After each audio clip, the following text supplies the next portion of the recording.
28 जून 2022 उदयपुर में कन्हैयालाल टेलर जिसकी हत्या हो जाती है। हत्या के बाद पूरे मामले को लेकर कई सारे बयान आते हैं। विधानसभा चुनाव होते हैं, उसमें भी मामला ज़ोरों शोरों से उठता है। और अब लोकसभा चुनाव, कन्हैयालाल जी के दोनों बेटे हैं यश और तरुण, जिन्होंने अपना वोट डाला, जिनसे बात करेंगे। क्योंकि लगातार अशोक गहलोत हो, प्रधानमंत्री मोदी हो, अमित शाह इस मुद्दे को उठाते हुए आए हैं। उस बात को करीब 1.5 साल हो गया, 2 साल होना है। क्या लगता है कहीं सिर्फ मुद्दे बनते जा रहे हैं या फिर न्याय मिल रहा परिवार?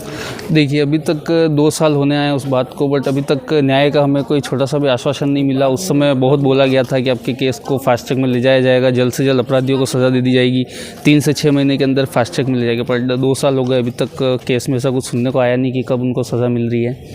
हम और सभी यही चाहते हैं कि अपराधियों को जल्द से जल्द फांसी की सज़ा मिले और इस केस को और जल्दी वे में लिया जाए। आज आपने वोट दिया है, किन मुद्दों पर वोट दिया है आपने?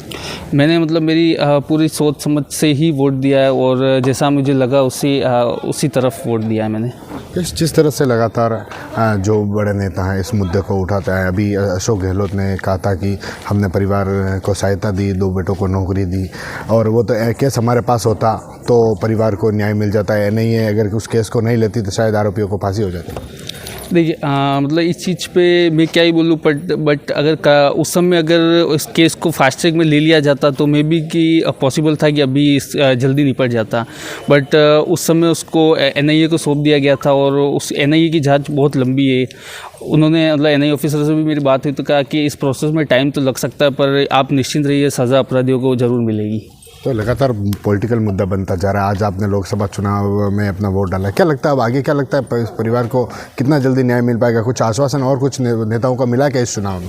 नहीं, अभी इस रिसेंट चुनाव में कोई नहीं, बट मैं लास्ट टाइम मुख्यमंत्री जी से भी मिल के आया था तो उन्होंने भी बोला था कि नहीं, ये चुनाव होते ही हम इस केस पे थोड़ा और प्रेशर डालने की कोशिश करेंगे और जल्द से निपटाने में आपकी मदद में रहेंगे। अभी भी आपने बाल नहीं कटवाए, पैरों में जूते चप्पल नहीं पहने? हाँ, मैंने उस समय ये प्रण लिया था, तो बस मैं अभी उस पर कायम हूँ। जब उन अपराधियों को सज़ा होगी तभी मैं जूते चप्पल भी पहनूंगा और बाल भी कटूंगा। केस के बारे में कुछ पता चला? स्थिति के बारे में एनआईए के पास किस तरह का केस है, एनआईए किस तरह की जांच के लिए कुछ पता चला क्या?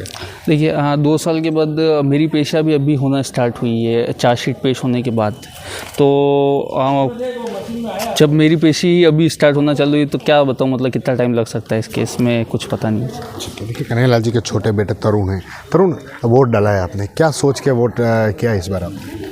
सर, हम तो यूँ ही चाहते हैं कि इतना टाइम तो अभी तक हमारे केस का कुछ हुआ नहीं है और अब जल्द से जल्द कोई भी सरकार हो, बस हमारा केस जल्द से जल्द होना चाहिए।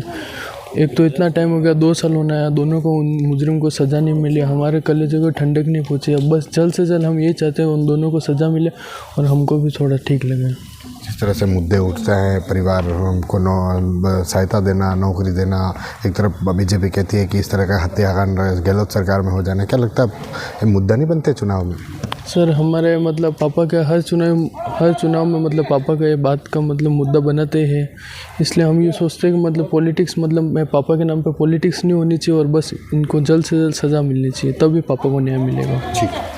तो ये थे कन्हैयालाल के बेटे यश और तरुण, जिनका कहना है कि सिर्फ मुद्दे बन रहे हैं, अभी तक पिता को न्याय नहीं मिला। आज उन्होंने वोट डाला है क्योंकि पहले विधानसभा चुनाव में जब इन्होंने वोट डाला था, हमने बात की थी, तब भी यही मुद्दे उठते आए थे कि परिवार को न्याय मिलेगा। अब भी अशोक गहलोत हो, पीएम मोदी हो या फिर दूसरे नेता हो जो लगातार इस मुद्दे को उठाते आए हैं। TV9 के लिए राजेश।